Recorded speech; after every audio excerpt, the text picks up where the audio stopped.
I grew up in Los Angeles. And where do you live now? I live in Los Angeles, in Culver City, the wonderful Now, how do you, Mayberry of LA. now, how did you first get interested in food? My mother was a big impact on me.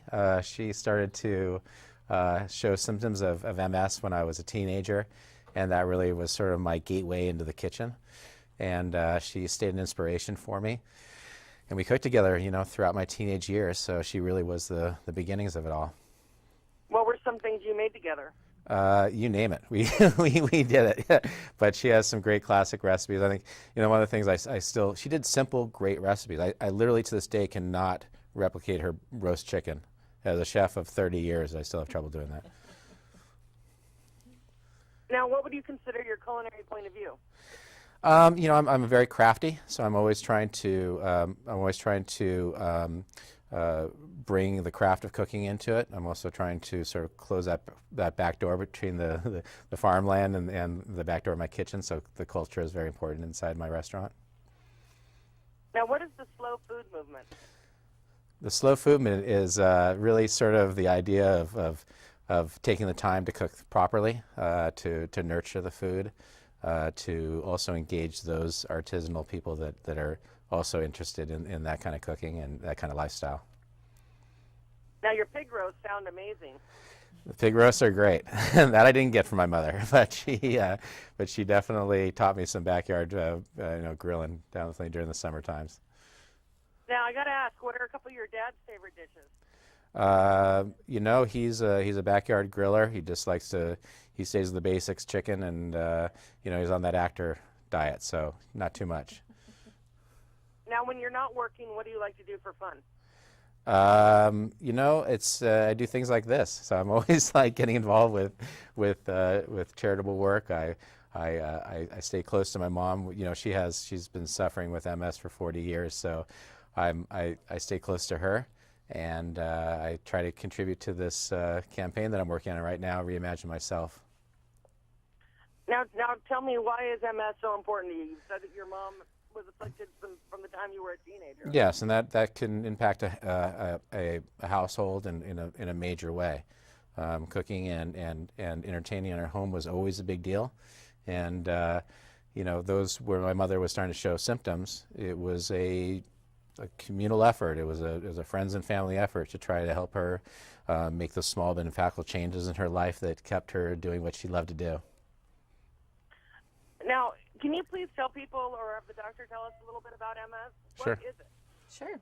MS is a chronic neurologic condition of the immune system. Your immune system attacks different parts of your body, a coating along the nerves, in the brain, spinal cord, and along the optic tracts. Whenever that coating is removed, then there's neurologic dysfunctional symptoms like numbness, tingling, weakness, fatigue, heat sensitivity, etc. And that usually shows up in flare-up type fashion, where the person will have normal neurologic function and then have an episode of neurologic dysfunction that lasts a few days at a time to several weeks, and they can either completely recover from that relapse or be left with some lingering neurologic symptoms over time. It affects about 2.3 million people in the world, more women than men.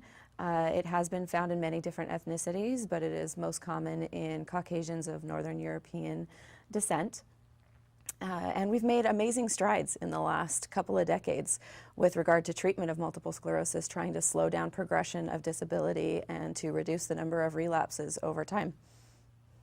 Now, how do people get MS? There's a lot of theory behind that. There's no one trigger. We do think that there may be some genetic factors, a genetic predisposition towards autoimmunity, meaning your immune system is misprogrammed. But there's also some environmental factors. There's certainly a higher incidence of multiple sclerosis the farther you are away from the equator. So maybe some sunlight exposure, maybe some warm temperatures. I've been trying to prescribe Caribbean beach houses for my patients, but insurance isn't covering it quite yet, but I'm working on it. So those are just some of the factors that may contribute to development of an autoimmune disease like MS. Now, what are some myths that should be dispelled with people with MS? There are a lot of myths that should be dispelled. First of all, there is no cure for MS. Although we have had amazing strides in treating it, We have not been able to completely cure it or repair the damage that has occurred. We're working on it. There's lots of research in that field right now. There's a lot of treatments that are recommended, alternative and complementary, to help reduce symptoms, but again, we have not been able to cure it yet. Now, what is Reimagine Myself?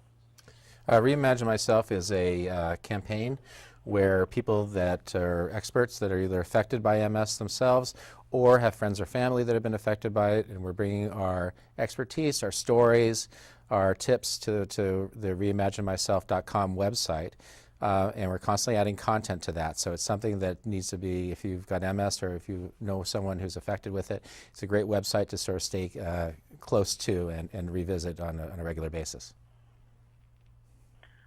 Now, can diet affect MS? Diet can affect MS. I'll let Courtney talk about that. Sure.